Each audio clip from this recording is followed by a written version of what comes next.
Risk of material में statement यानी कि फाइनेंशियल स्टेटमेंट में चांसेस के एरर हो या फ्रॉड, ये जहन में रखना है। रिस्क किसे कह रहे हैं? फाइनेंशियल्स में गड़बड़ होने का खदशा। और हम देख कैसे रहे हैं? एंटिटी को देखना, एंटिटी को है, सोचना फाइनेंशियल स्टेटमेंट्स को है कि अगर एंटिटी में ये वाला मामला है, ओहो इससे तो फाइनेंशियल में वो गड़बड़ हो सकती है। अगर एंटिटी का इस तरह का इशू है, यानी अब एंटिटी को किस तरह से देखना है? एंटिटी को इन 5 डायमेंशन में देखना है, उनकी इंडस्ट्री, उनके रेगुलेटरी फैक्टर, उनके अदर फैक्टर्स, ये कौन सी मार्केट में और किस तरह का कंपटीशन है। ये अगर एक ऐसी मार्केट में जहाँ बड़ा हैवी कंपटीशन है और यहाँ हर किसी के ऊपर बड़ा प्रेशर है कि वो अपने आप को, अपने अकाउंट्स को दूसरों से बेहतर दिखाए, तो फ़ौरन से ये बात सुनते साथ ही रिस्क जहन में आ गया कि फ्रॉड का रिस्क है, शायद फाइनेंशियल स्टेटमेंट को ओवर या अंडर स्टेट करने का रिस्क है। हम कहते हैं एक ऐसा सेटअप है जहाँ पे कंपटीशन बहुत ज़्यादा है और डिक्लाइनिंग सेल्स हैं और बहुत सारी कंपनियाँ मार्केट छोड़ के जा रही हैं और हमारी कंपनी की सेल भी इस दफ़ा थोड़ी कम है। इस जुमले में क्या रिस्क है?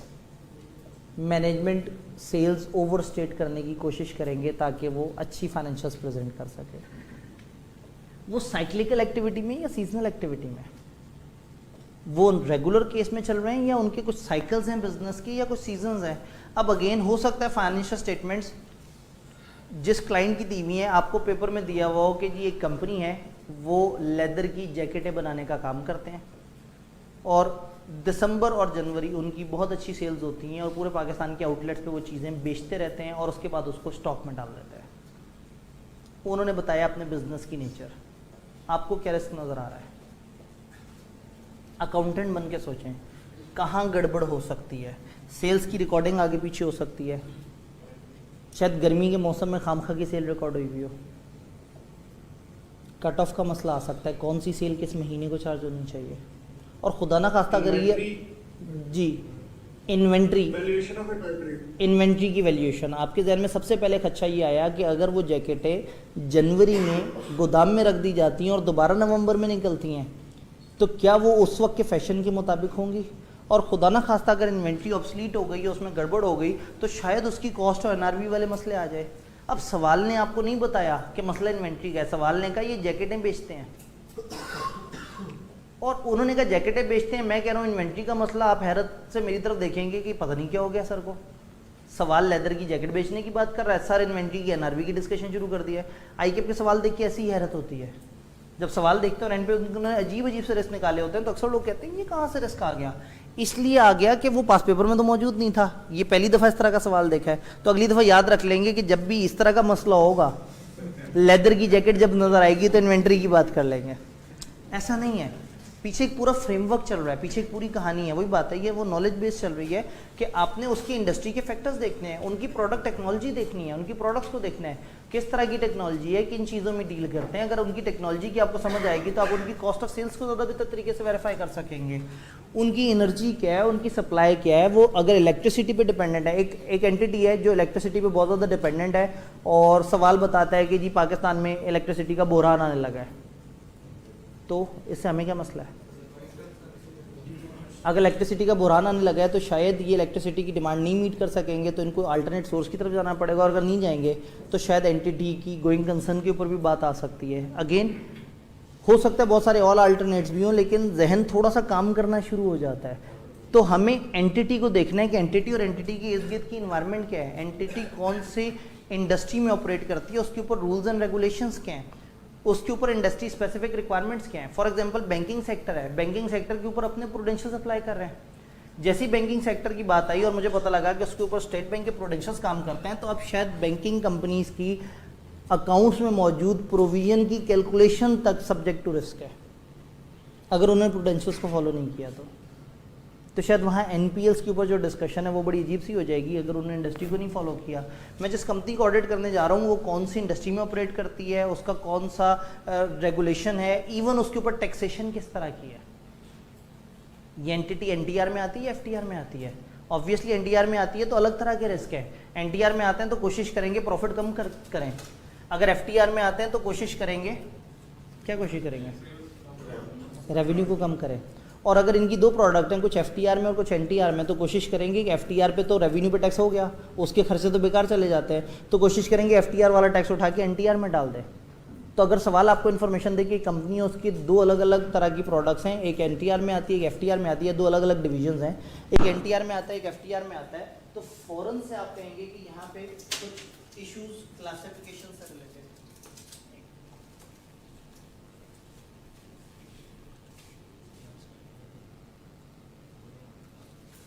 जी चलें सही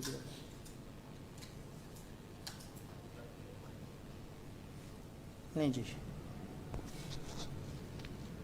देखें आवाज़ आ रही है अभी, ठीक है। बात थोड़ी सी समझ आई कि उन्होंने कहा एंटिटी का ये टैक्स का स्ट्रक्चर है और ये दो तरह की डिविजन्स हैं, और मैं बैठ गया मैंने कहा जी यहाँ पे तो रिस्क है। क्या रिस्क है कि फाइनेंशियल स्टेटमेंट्स के अंदर जो कॉस्ट ऑफ गुड्स सोल्ड है उसकी क्लासिफिकेशन में मसला हो सकता है, उसकी कैटेगरीज गलत हो सकती हैं, उसमें एक्सपेंसेस की एलोकेशन गलत हो सकती हैं। उन्होंने तो सवाल में बोला भी नहीं था कॉस्ट ऑफ सेल का मसला है, उन्होंने तो कहा था दो डिवीजन अलग अलग टैक्सेशन है। ऑब्वियसली आप अकाउंटेंट, मैं हमेशा बात करता हूँ रिस्क असेसमेंट के सवाल में एक अकाउंटेंट बन के सोचना है कि क्या गड़बड़, फ्रॉड या एरर हो सकता है उस तरह की सिचुएशन में। तो ऑब्वियसली जब एफटीआर एनटीआर का मसला है तो फ्रॉड क्या हो सकता है, जान के बेईमानी करेंगे। एरर क्या हो सकता है, उन्हें समझ ही नहीं आ रहा होगा कि कौन सी चीज़ एफटीआर में क्लासीफाई करें, कौन सी चीज़ एनटीआर में क्लासीफाई करें।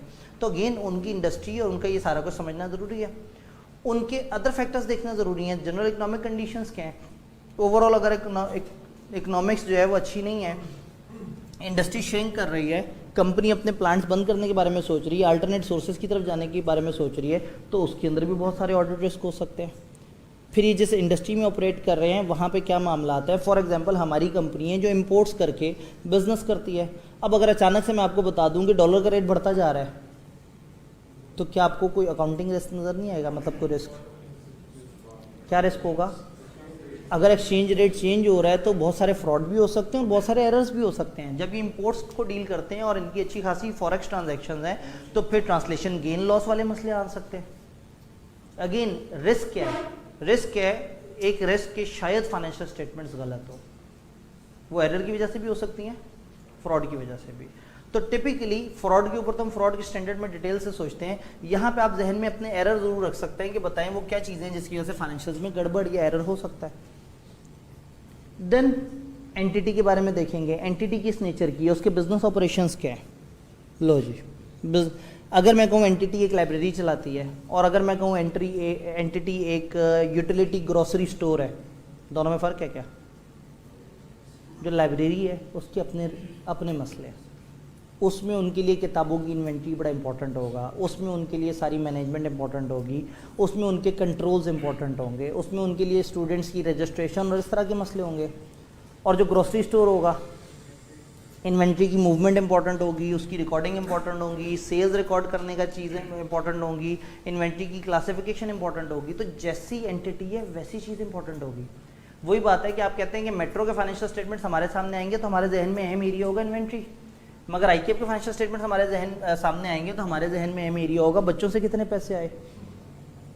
जबकि हमने ये बात देखी थी कि बच्चों से जितने पैसे आए वो बड़ा छोटा एरिया है, जबकि जो नॉन करंट एसेट्स हैं वो बहुत बड़ा एरिया है। बट चूंकि आपका ध्यान वहाँ नहीं जा रहा, आपका ध्यान जिस एरिया की तरफ जा रहा है तो वो एरिया है जहाँ पे ज़्यादा टेंशन हो सकती है, उसमें छोटी सी गलती भी फ़ौरन से महसूस होगी और नॉन करंट एसेट्स में बड़ी गलती भी शायद इग्नोर हो जाएगी। क्योंकि यूज़र जिन चीज़ों की बेस पे डिसीजन ले रहा होगा अगर उनमें कोई गड़बड़ है तो फिर ऑडिटर कंसर्न होगा। तो ऑडिटर भी अपनी जो एफर्ट्स हैं वो ज़्यादा डायरेक्टेड रखता है उन चीज़ों पे जो उस इंडस्ट्री के स्पेसिफिक मामला आता है। तो इंश्योरेंस सेक्टर के अपने रिस्क होंगे, बैंकिंग सेक्टर के अपने रिस्क होंगे, ट्रेडिंग के अपने रिस्क होंगे, मैन्युफैक्चरिंग के अपने रिस्क होंगे। तो ये देखना ज़रूरी है कि इसके ऑपरेशंस किस तरह के हैं, इसकी ओनरशिप और गवर्नेंस स्ट्रक्चर किस तरह का है। अगर मैं कहता हूँ डेट इक्विटी इनकी आउट हुई हुई है, मतलब इसमें 80-90% डेट है और 10% इक्विटी है, तो ऑब्वियसली फ़ौरन से परेशानी होगी।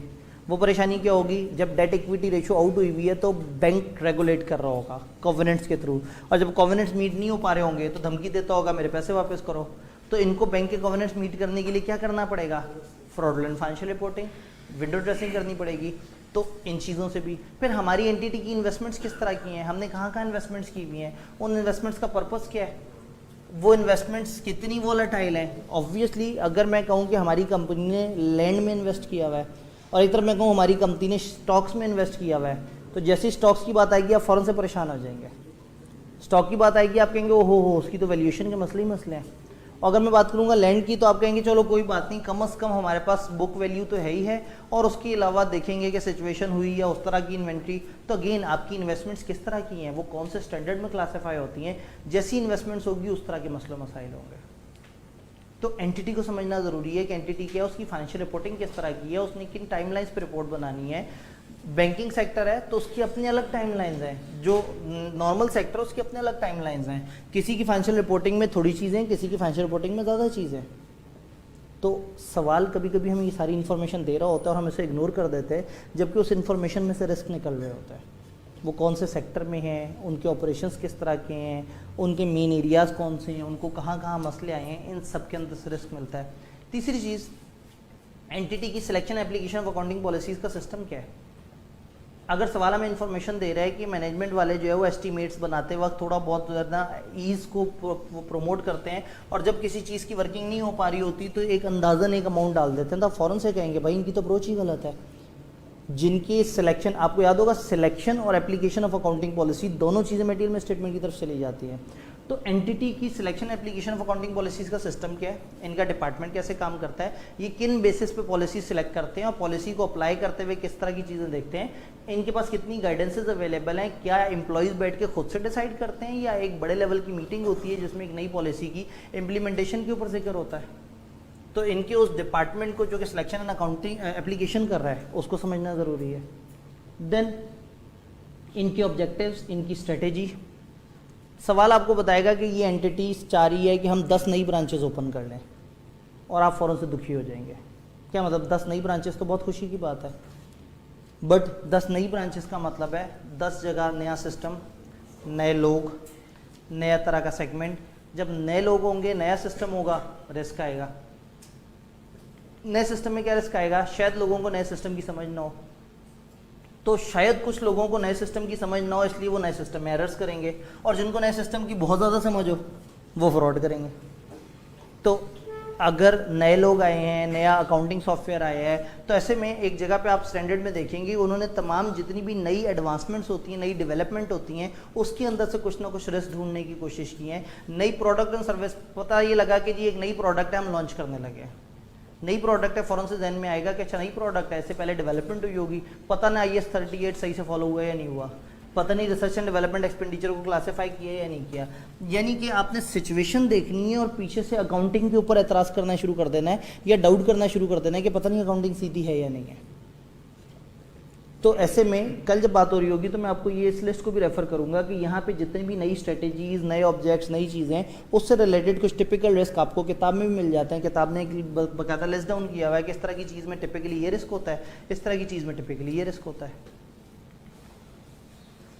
Measurement and review of financial performance. इस एंटिटी का अपनी फाइनेंशियल परफॉर्मेंस को मेजर करने का तरीका क्या है, क्या ये सेल्स बेसिस पे जाते हैं, क्या इनकी रेशियो एनालिसिस के ऊपर बात होती है, क्या यहाँ के लोगों को अपनी फाइनेंशियल परफॉर्मेंस अच्छी दिखाने पे बोनस तो नहीं मिलता है। अगर एंटिटी की पॉलिसी ये है कि जितनी अच्छी सेल्स होंगी उतनी ही अच्छी स्टाफ को बोनस मिलेंगे, तो ऑब्वियसली सेल्स तो अच्छी होंगी। सेल अच्छी हो या ना हो, अकाउंट्स में सेल्स बहुत अच्छी होंगी, क्योंकि स्टाफ की evaluation on the basis of वो सेल्स हो रही है जो फाइनेंशियल स्टेटमेंट्स में दिखा रहे हैं। तो ऐसे में ये जानना ज़रूरी है कि ये अपने फाइनेंशियल परफॉर्मेंस को मेजर कैसे करते हैं, ये फाइनेंशियल परफॉर्मेंस को रिव्यू कैसे करते हैं, ये लोग अपने आप को किस तरह से डिस्प्ले करते हैं, ये ब्रांच लेवल पे चीज़ों को लेके चल रहे होते हैं कंसोलिडेटेड, या एम्प्लॉयज़ की परफॉर्मेंस के पैरामीटर्स के हैं। तो जब एंटिटी के बारे में आपको ये सारी इन्फॉर्मेशन मिलेंगी तो शायद एक सवाल में दी गई इन्फॉर्मेशन में से 3-4 ऐसे रिस्क आप निकाल लें जो आपकी नज़र में रिस्क हो ही ना।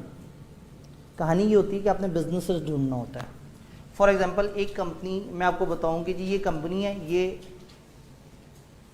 चूज़ों में डील करती है, ये चूज़े खरीदते हैं, इनको पालते हैं और बड़ा करके बेच देते हैं। इसमें कोई बिजनेस रिस्क है? अकाउंट्स छोड़ दें, आप बिजनेस के हिसाब से सोचें, एक बिजनेस बन के सोचें कि आप कुछ चूज़े खरीद रहे हैं, छोटे छोटे से कमज़ोर से चूज़े, और उनको बड़ा करके बेच रहे हैं, क्या बिजनेस रिस्क है?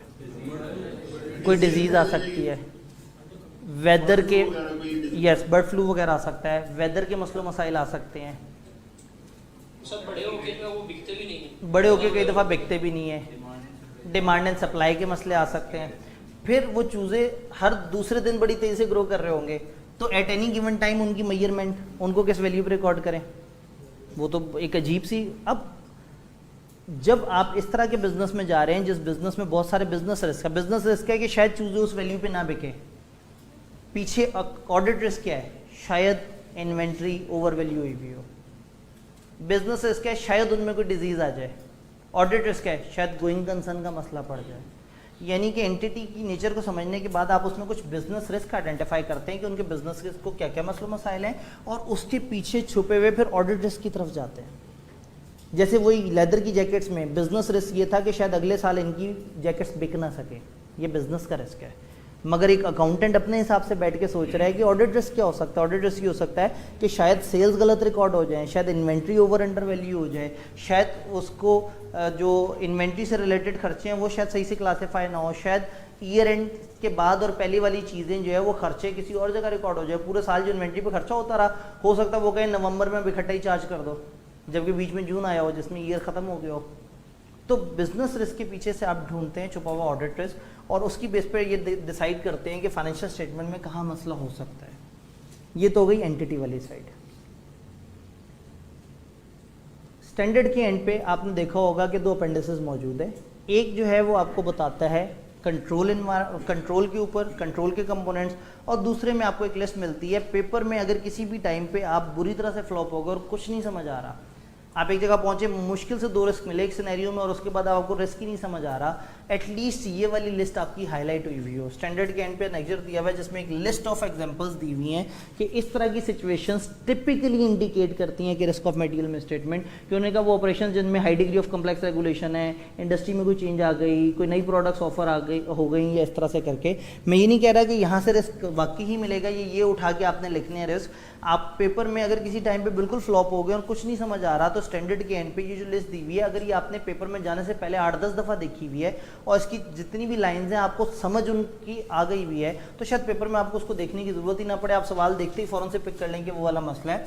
फिर भी अगर ब्लॉक हो जाए तो एक आखिरी रिजॉर्ट ये है कि इस लिस्ट में से शायद 1 या 2 पॉइंट आपको सवाल में नज़र ही आ जाए, क्योंकि इसमें काफ़ी सारे पॉइंट्स इतने जेनेरिक हैं कि अक्सर सिचुएशंस में वो वाले पॉइंट्स मिल जाते हैं। तो पेपर में एक बैकअप, जिस तरह से हमने कोड ऑफ एथिक्स का एक लास्ट रिजॉर्ट बैकअप देखा था कि 280 जो सेक्शन है उसके अंदर जो थ्रेड सेफगार्ड दिए हुए हैं, तो ये लास्ट रिजॉर्ट के तौर पे आपके सामने ये एक लिस्ट मौजूद है, ये भी आपने पेपर में अपने पास ज़रा संभाल के रखनी है। इंटरनल कंट्रोल्स दूसरा एरिया हमने देखा, एंटिटी में हमने क्या देखना है, अब देखना ये है कि उनके कंट्रोल्स में क्या देखना है। कंट्रोल्स के कंपोनेंट के ऊपर कोसो फ्रेमवर्क को फॉलो करते हैं, आई5 वाले भी। कोसो फ्रेमवर्क बेसिकली 5 चीज़ों को डिस्कस करता है। वर्ड कोसो फ्रेमवर्क से आपका कोई ताल्लुक नहीं है, अमेरिकन फ्रेमवर्क है, बट इन्होंने अडॉप्ट किया है। इंटरनल कंट्रोल, जिसको हम इंटरनल कंट्रोल कहते हैं, वो इंटरनल कंट्रोल नहीं है, वो इंटरनल कंट्रोल सिस्टम है। इंटरनल कंट्रोल सिस्टम में 5 कंपोनेंट्स होते हैं। स्टैंडर्ड आपको समझाना ही चाह रहा है कि जब भी किसी एंटिटी के कंट्रोल्स को समझना है तो आपने उसके 5 कंपोनेंट्स ऑफ कंट्रोल को समझना है। ये कंपोनेंट्स में क्या चीज़ आ जाती है, कंट्रोल एनवायरनमेंट।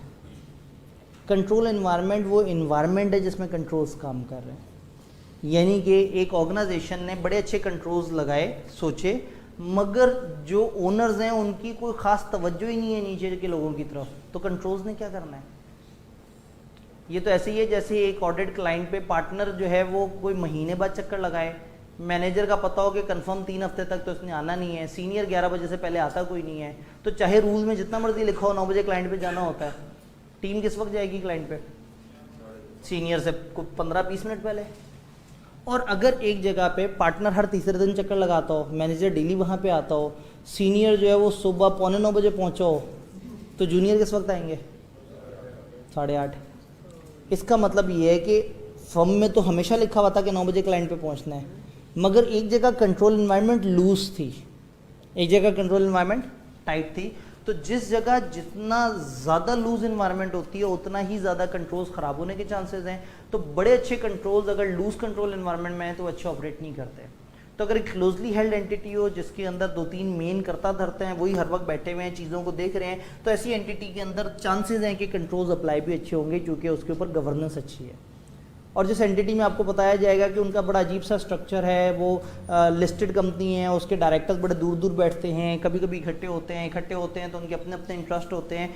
आप इसमें से ऑडिट रिस्क ढूंढेंगे, इसमें से कहाँ से मिल जाना ऑडिट रिस्क, कंपनी के डायरेक्टर्स कभी कभी आपस में मिलते हैं, इसमें क्या ऑडिट रिस्क? जब वो बहुत ज़्यादा एक दूसरे के साथ नहीं बैठते तो इसका मतलब है उनकी गवर्नेंस भी बहुत अच्छी नहीं है। जब उनकी गवर्नेंस अच्छी नहीं है तो this gives an opportunity to the top management जो कि अकाउंट्स वगैरह को डील कर रही है कि उसमें बहुत सारी फ्रॉड एंड फाइनेंशियल रिपोर्टिंग कर सकते हैं, यानी कि ये एक अपॉर्चुनिटी है कि वो फ्रॉड कर सकें। इसके अंदर जब उनकी अच्छी गवर्नेंस नहीं होगी तो बहुत सारे एरर्स ओवरलुक हो जाएंगे। तो ऐसे में ये जानना बड़ा ज़रूरी है कि एंटिटी की कंट्रोल एनवायरनमेंट किस तरह की है, उनकी पार्टिसिपेशन कितनी है, वो इन्वॉल्व कितने हैं, वो चीज़ों को देख कितना रहे हैं। तो जिस जगह दो शावत गवर्नेंस सर पे बैठे हुए हों वहाँ पे चीज़ें काफ़ी टाइट तरीके से चलती हैं, और जहाँ दो शावत गवर्नेंस की ज़्यादा इन्वॉल्वमेंट ना हो ऑब्वियसली वहाँ पे चीज़ें लूज़ कर जाती हैं। तो हो सकता है सवाल आपको हिंट दे और आपको बताया कि 3 लोगों की पार्टनरशिप है जिसका आप ऑडिट करने गए हैं और उसमें उन लोगों की यही इन्वॉल्वमेंट है, तो शायद आप वहाँ पर कहें कि उनकी इस इन्वॉल्वमेंट की वजह से कंट्रोल वीक होंगे, और ऑब्वियसली जब कंट्रोल वीक होंगे तो ऑटोमेटिकली एक रिस्क ऑफ मटेरियल मिसस्टेटमेंट बढ़ जाएगा। तो कंट्रोल की वीकनेस को भी आप रिस्क के साथ रिलेट कर सकते हैं। देन एंटिटी का अपना रिस्क असेसमेंट प्रोसेस, हर एंटिटी के अंदर एक रिस्क असेसमेंट प्रोसेस होना चाहिए। एक ऑडिटर इतनी दूर से आता है, समझता भी नहीं होता एंटिटी को, महीने डेढ़ के अंदर एंटिटी को समझ भी लेता है, उसके बड़े बड़े रिस्क भी आइडेंटिफाई कर लेता है और उसमें से इतने सारे एरर और फ्रॉड भी ढूंढ लेता है। तो कितना ही अच्छा हो कि एंटिटी की अपने अंदर एक ऐसा डिपार्टमेंट हो जो हर नए से नए आने वाले रिस्क को असेस करता हो, उसके मुताबिक कुछ अच्छे अच्छे कंट्रोल सजेस्ट करता हो। तो वो डिपार्टमेंट जो अच्छे कंट्रोल सजेस्ट करता है दैट इज रिस्क असेसमेंट। तो हो सकता है सवाल हमें बताएगी कि एंटिटी है जिसके अंदर रिस्क असेसमेंट का कोई अपना मैकेनिज्म नहीं है, तो आप फ़ौरन से कहेंगे कि इसका मतलब है वहाँ कंट्रोल्स बुरी तरह से वायलेट हो रहे होंगे और शायद अच्छे कंट्रोल्स मौजूद नहीं होंगे, जिसकी वजह से फाइनेंशियल स्टेटमेंट पे ओवरऑल लेवल का रिस्क बढ़ जाएगा, पूरी फाइनेंशियल्स में खतरा बढ़ जाएगा। तो रिस्क असेसमेंट डिपार्टमेंट अगर तो उनका एक रिस्क असेसमेंट प्रोसेस है तो आप देखेंगे कि क्या वो रिस्क आइडेंटिफाई कर रहा है, और अगर आपने कोई रिस्क आइडेंटिफाई किए हैं तो क्या उन्होंने उसको आइडेंटिफाई करके उसके ऊपर कोई वर्किंग की है। और अगर उनका ऐसा कोई प्रोसेस नहीं है, एडहॉक बेसिस पे चल रहा है, तो ऐसे में आप उनसे ज़रूर ही जानना चाहेंगे कि भाई आप कैसे इंश्योर करते हैं कि आपकी एंटिटी सही डायरेक्शन में चल रही है या नहीं चल रही। इसी तरह की बात हम गोइंग कंसर्न में तकरीबन सेम टोन में कर रहे होते हैं। यहाँ तक बात समझ आई। इंफॉर्मेशन सिस्टम, उनका इंफॉर्मेशन सिस्टम कैसा है। अब हो सकता है सवाल आपको हिंट दे कि इस दफ़ा एक नया सॉफ्टवेयर लगा है, यह सवाल आपको बताए कि जी इस दौरान एक नया सॉफ्टवेयर लगा, उस नए सॉफ्टवेयर पे सारी चीज़ें शिफ्ट हुई, पैरेलल रन चला, कुछ अरसे तक चला और उसके बाद नए सॉफ्टवेयर पे शिफ्ट हो गए और अब आपको कोई मसला नहीं। स्टिल आपको मसला है। आपको मसला ये है कि नए सिस्टम में आईटी कितनी है और आईटी कितनी नहीं है। नए सिस्टम का जो पैरेलल रन है वो तो अपनी जगह, नए सिस्टम की टेस्टिंग हुई थी या नहीं हुई थी, नए सिस्टम में जनरल एप्लीकेशन कंट्रोल्स किस तरह के हैं। तो आपका जो इन्फॉर्मेशन सिस्टम है अगर वो मैनुअल है तो उसके अपने रिस्क है। जो मैनुअल सिस्टम है उसके अंदर एरर और फ्रॉड अक्सर हो जाते हैं, कई दफ़ा चीज़ें जो है उनकी सपोर्टिव नहीं मिलती। और अगर ये कंप्यूटर बेस्ड इंफॉर्मेशन सिस्टम है उसमें ऑटोमेटेड ट्रांजेक्शन्स हो रही होंगी, उसमें चीज़ें खुद ब खुद एग्जीक्यूट हो रही होंगी।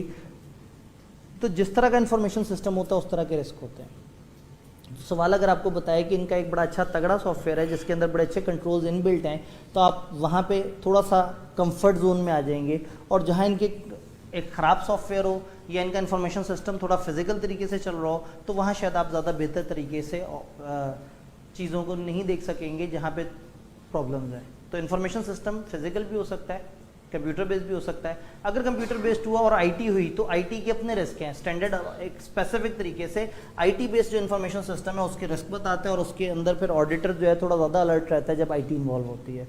उसका भी तस्करा आगे चल के आएगा। कंट्रोल्स की मॉनिटरिंग में आ जाता है आपका इंटरनल ऑडिट फंक्शन।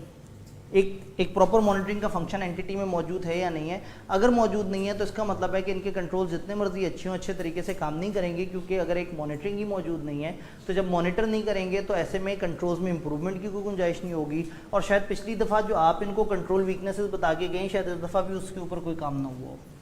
तो अगेन ओवरऑल कंट्रोल के ऊपर जब आप बात करते हैं तो फिर जो उसमें मेन चीज़ है कंट्रोल एक्टिविटीज़, ये वो कंट्रोल्स हैं जिनको हम हमेशा कंट्रोल कहते थे। तो कंट्रोल सिस्टम में 5 चीज़ें हैं। ओवरऑल एनवायरनमेंट कैसी है, रिस्क असेसमेंट का प्रोसीजर है या नहीं है, मॉनिटरिंग बेहतर है या नहीं है, कंट्रोल एक्टिविटी सही से काम कर रही हैं या नहीं कर रही, और इनका इन्फॉर्मेशन सिस्टम कितना तगड़ा है।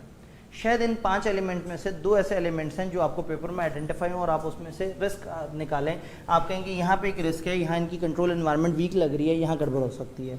इस जगह इनके इन्फॉर्मेशन सिस्टम में अभी भी नया सिस्टम इम्प्लीमेंट हुआ है, शायद इस लेवल पे ये मसला आ जाए। कंट्रोल्स शायद रिस्क असेसमेंट के लिए इतने इंपॉर्टेंट नहीं है, लेकिन आई कैप का कोई पता नहीं कि कभी भी अचानक से सिचुएशन देख के कहे बताओ इसमें क्या क्या कंट्रोल्स मिसिंग नज़र आ रहे हैं। एक आध दफ़ा उन्होंने सवाल में कंट्रोल्स के ऊपर भी अचानक से पूछ लिया, जस्ट एवं ही थोड़ा सा शुगर लगाने के लिए कि देखें तो सही लोगों को याद भी है कंट्रोल्स वाली बातें या नहीं। और सीए फाइनल का स्टूडेंट तो वो कैफ वाली बातें तो भूल के बैठा हुआ है। तो अगेन कंट्रोल में performance reviews, processing, physical controls और ये चीज़ें एहतियातन पेपर में जाने से पहले एक दफ़ा देख लीजिएगा। ऑल्दो कंट्रोल्स हैं, रिस्क से उस तरह से ताल्लुक़ नहीं है, लेकिन इन कंट्रोल्स की एग्जिस्टेंस सही ना हो तो इससे फाइनेंशियल स्टेटमेंट्स में गड़बड़ बढ़ जाती है। अदर एरियाज अगर छोटी मोटी बात करें, रिस्क असेसमेंट की revision during the course of audit आपको हो सकता है रिस्क रिवाइज करना पड़े, हो सकता है आपके सामने कुछ ऐसे फैक्टर्स आए और आपने प्रीवियसली जिस चीज़ को लेस रिस्की कहा था शायद अब आप उसे मोर रिस्की कहते हैं, और जिसको मोर रिस्की कह देंगे उसके ऊपर पर टेस्ट ऑफ कंट्रोल भी ज़्यादा लगाएंगे, सब्सटैंटिव प्रोसीजर भी। तो during the course of audit आप इसको रिवाइज कर सकते हैं, ये एक जनरल सी बात है। इंटरनल कंट्रोल की लिमिटेशन अगेन थ्योरेटिकल सा टॉपिक है। इंटरनल कंट्रोल जितने मर्जी मजबूत हो उसमें ह्यूमन इन्वॉल्वमेंट होती है, ब्रेक डाउन हो जाते हैं, कंट्रोल लगाने वाले कंट्रोल को खुद ही तोड़ देते हैं। तो ये थोड़ी सी किताबी सी बातें हैं, आगे चलते हैं। आईटी के बेनिफिट्स, ऑब्वियसली जब आईटी है हर इदारे को आईटी पसंद होती है, क्योंकि आईटी फास्ट होती है, एक्यूरेट होती है, कम जगह पे पूरा इन्फॉर्मेशन सिस्टम आ जाता है, चीज़ें खुद ब खुद प्रोसेस हो रही होती हैं और बहुत सारी जगह रूटीन ट्रांजैक्शन से आप बच जाते हैं। बट आईटी सिस्टम की अपने अपने रिस्क हैं। आप कई दफ़ा उन सॉफ्टवेयर्स पे रिलाई कर रहे होते हैं जो फॉल्टी होते हैं और कई दफ़ा उनकी बेस पे अच्छी ट्रांजैक्शन नहीं हो रही होती। फिर कुछ चीज़ें ऑटोमेटेड होती हैं। फॉर एग्जांपल आपने सिस्टम को एक दफ़ा बता दिया कि भाई हमारे पास ये 11 एम्प्लॉयज़ हैं, इनके महीने की तनख्वाह इतनी है, और उसके बाद पूरे साल सुकून से बैठ गए, हर महीने सिस्टम खुद ही उसे उनकी सैलरी पोस्ट कर देगा। उस महीने भी पोस्ट कर देगा जिसमें एक एम्प्लॉय मर भी चुका होगा, या उस महीने भी पोस्ट कर देगा जिसमें एम्प्लॉय जा भी चुका होगा, और उस महीने भी पोस्ट कर देगा जिसमें 2 नए एम्प्लॉयज़ भी आ चुके होंगे, क्योंकि सिस्टम को तो नहीं पता ना कि क्या चल रहा है। सिस्टम को तो आपने पहले दिन समझा दिया था कि जैसे ही महीना ख़त्म हो तुमने ये एंट्री पोस्ट कर दिया करनी है। ये जो ऑटोमेटेड ट्रांजैक्शन होती हैं इसमें हमेशा रिस्क होता है। रिस्क ये होता है कि शायद टाइम से किसी ने उनको अपडेट नहीं किया, शायद टाइम से किसी ने उसके अंदर चेंजेस नहीं लाए। इसी तरह से आपकी अनऑथराइज चेंजेस सिस्टम में, अनऑथराइज एक्सेस सिस्टम के अंदर मुख्तलिफ लेवल की वो चीज़ें जो कि आपके फाइनेंशियल्स के अंदर मसलो मसाइल कर सकते हैं। तो आईटी के अपने स्पेसिफिक रिस्क हैं। अगर पेपर में एक सवाल है और सवाल में आपको फील हो कि वो एंटिटी बहुत ज़्यादा आईटी फोकस्ड है, बहुत ज़्यादा ऑटोमेशन का जिक्र है, तो इट इज़ हाईली रिकमेंडेड कि आपने इसमें स्टैंडर्ड में इस जगह पे आना है। मैं इन सारे पैराग्राफ का रेफरेंस आपको कल सेशन में दे रहूँगा, वो एक लिस्ट बनी हुई होगी कि आपने सवाल को किस तरह से करना है। तो आईटी रिलेटेड रिस्क आपको बड़े आराम से यहाँ से मिल सकते हैं। तो अगर आईटी स्पेसिफिक बहुत ज़्यादा बात हो रही है तो स्टैंडर्ड आपको थोड़ा सा हेल्प कर सकता है ओपन बुक एग्जाम में।